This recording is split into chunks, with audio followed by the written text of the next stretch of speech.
കേരളത്തെ സംബന്ധിച്ചിടത്തോളം പിന്നീട് വന്നിട്ടുള്ളതാണ് സനാതനധർമ്മത്തിൽ നാരായണ ഗുരുദേവൻ. ശങ്കരന്റെ മതം തന്നെ പ്രചരിപ്പിച്ചുകൊണ്ട് സാമൂഹികമായി കൂടെ കാര്യങ്ങളെ നേരിട്ടുകൊണ്ട് വളരെ സ്തുത്യർഹമായി പോവുകയാണ് ചെയ്തത്. പക്ഷേ അദ്ദേഹത്തിന്റെ കാലഘട്ടമായപ്പോഴേക്ക് സനാതനധർമ്മം കൂടുതൽ ശാസ്ത്രോചിതമായി തീരുകയാണ് ചെയ്തത്. അതിന്റെ വ്യാഖ്യാനങ്ങൾ മാറാൻ തുടങ്ങി. ബ്രാഹ്മണ്യം ഒരു പടപ്പാട്ടെന്ന് മാത്രം പറഞ്ഞിരുന്ന മഹാഭാരത അന്തർഗതമായ ഭഗവത്ഗീത ശ്രദ്ധിക്കാൻ തുടങ്ങി ജനങ്ങൾ.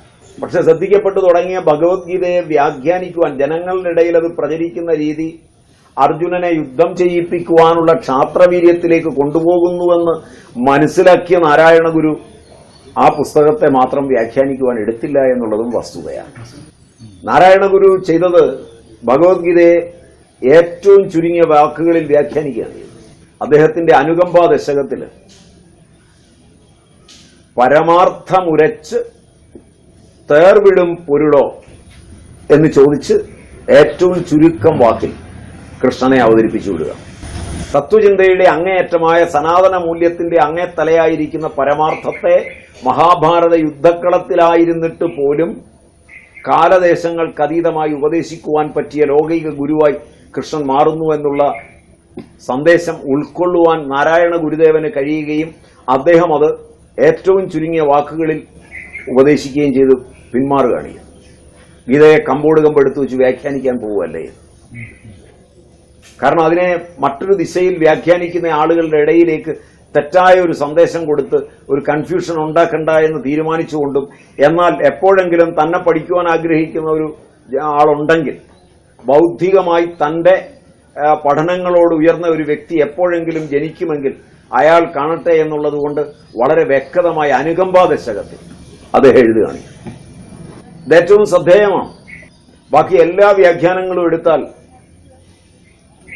ഗീതയുദ്ധത്തിനായി മാറുക.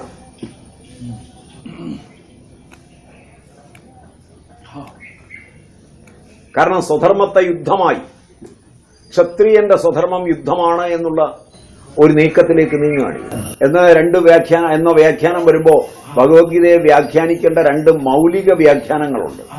ഒന്ന് ശ്രുതിപക്ഷത്ത് നിന്നുകൊണ്ട്, ഇത് ശ്രീമദ് ഭഗവത്ഗീതാസു ഉപനിഷത്സു ബ്രഹ്മവിദ്യായാം യോഗശാസ്ത്രേ ശ്രീകൃഷ്ണാർജുന സംവാദേ എന്ന് പറയുന്ന ഭഗവത്ഗീതയെ വ്യാഖ്യാനിക്കാൻ ഒരുങ്ങുമ്പോൾ ഉപനിഷത്സു എന്ന പദം സർവോപനിഷദോ ഗാവോ ദോഗ്ധാ ഗോപാലനന്ദന പാർത്ഥോവത്സ സുധീർഭോക്ത ദുഗ്ധം ഗീതാമൃതം മഹത്തെന്ന് പറയുന്ന മധുസൂദന സരസ്വതിയുടെ ധ്യാന ശ്ലോകത്തെ കൂടെ പരിഗണിച്ചുകൊണ്ട് ചിന്തിക്കുകയാണ് എങ്കിൽ ഉപനിഷത്താണ് ഗീതയെങ്കിൽ ശ്രുതിപക്ഷത്താണ് വരുന്നത്.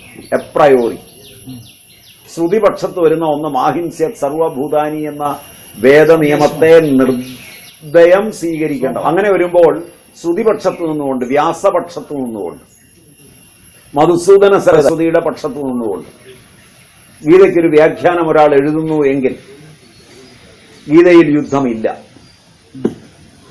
യുദ്ധത്തിന്റെ സന്ദേശങ്ങളുമില്ല.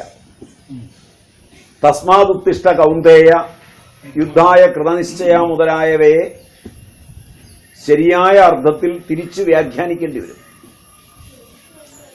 അവിടെയാണ് 2-ാം അധ്യായം 31-ാം ശ്ലോകം എടുത്ത് നിങ്ങൾ പഠിക്കുകയാണ് എങ്കിൽ യദൃച്ഛ്യാജ ഉപപന്നം യുദ്ധം എന്നാണ് പറഞ്ഞിരിക്കുന്നത്. മഹാഭാരത യുദ്ധം യാദൃച്ഛികമല്ല. അപ്പൊ യാദൃച്ഛികമായ ഒരു യുദ്ധമാണ് യുദ്ധക്കളത്തിൽ നടന്നത് ഭഗവാന്റെ നിർദ്ദേശത്തിൽ, ഭഗവാന്റെ മുമ്പിൽ. ആ യുദ്ധം അർജുനനുമായിട്ടുള്ള യുദ്ധമാണ്. അതാണ് ഗീതയ്ക്ക് കാരണം. അങ്ങനെ കാലോചിതമായി ആചാര്യന്മാർ പ്രസന്റ് ചെയ്ത് അതിന് പ്രശസ്തി ഉണ്ടാക്കുന്ന സമയത്ത് ഹിന്ദുവിന്റെ മൂല്യം വർദ്ധിപ്പിക്കുവാൻ, സനാതനധർമ്മത്തിന്റെ മൂല്യം വർദ്ധിപ്പിക്കുവാൻ അഹിംസ, അസ്തേയം മുതലായവയിലേക്ക് പോയാൽ വരുന്ന ഒരു നഷ്ടം മുന്നിൽ കണ്ടുകൊണ്ട് അല്പം ഹിംസയാകാം, അതായത് അഹിംസ പരമോ ധർമ്മ, ധർമ്മഹിംസ തഥൈവച എന്ന് ഒരു പുതിയ തലം അവർ രൂപപ്പെടുത്തിയെടുക്കുകയാണ്. ഹിംസയ്ക്ക് ധാർമ്മികമായ ഇതുണ്ടെങ്കിൽ ഹിംസയാകാം. അപ്പോൾ ആ ഹിംസ അനിവാര്യമാണ്, അത് ചെയ്തേ തീരൂ. എന്നുള്ള ഒരു മൂല്യത്തിൽ നിന്നുകൊണ്ട് വ്യാഖ്യാനിക്കുകയാണിത്. ഈ മൂല്യത്തിൽ നിന്നുകൊണ്ട് ഭഗവത്ഗീതയെ വ്യാഖ്യാനിക്കുക എന്ന് പറയുന്നത് വരുമ്പോൾ ഇതുതന്നെയാണ് ഇസ്ലാമിക ഫണ്ടമെന്റലിസ്റ്റുകളും ചെയ്തത്. എങ്ങനെയെന്നുള്ളത് നമുക്കൊന്ന് വ്യാഖ്യാനിച്ചിട്ട് മുന്നോട്ട് പോകാം.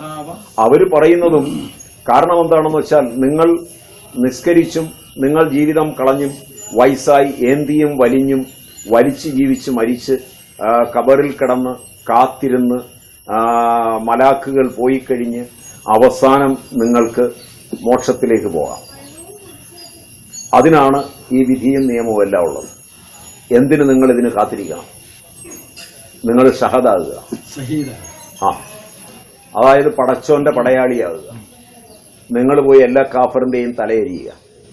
നിങ്ങൾ എത്ര പേരെ കൊല്ലുന്നുവോ അത്ര കണ്ട് പെട്ടെന്ന് നിങ്ങൾക്ക് ഡയറക്റ്റായിട്ട് റിക്രൂട്ട്മെന്റ് സ്വർഗത്തിലേക്ക് കിട്ടും. നിങ്ങൾക്ക് ഡയറക്റ്റായിട്ട് സ്വർഗമാണ് കിട്ടേണ്ടത്. ഈ യുദ്ധം സ്വർഗമാണ്, സ്വർഗീയമാണ്.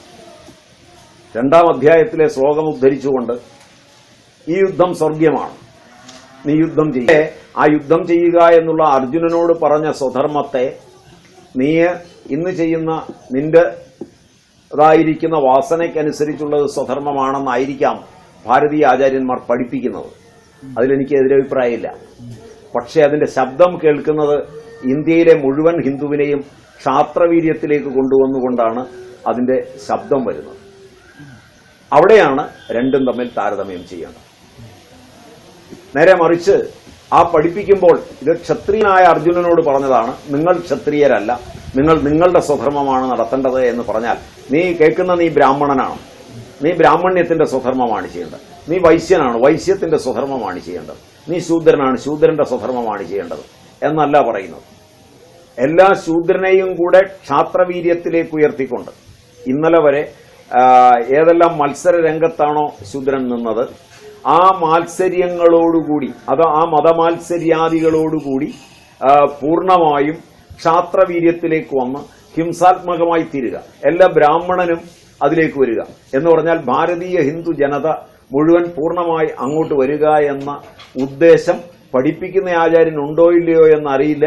അതിന്റെ ശബ്ദം ഏതായാലും തിരിച്ചറിയുന്നതും കേൾക്കുന്നതും ആ രൂപത്തിലാകുമ്പോഴാണ് മതങ്ങളുടെ വൈരം വളരെ കൂടുതലായി തീരുന്നത്.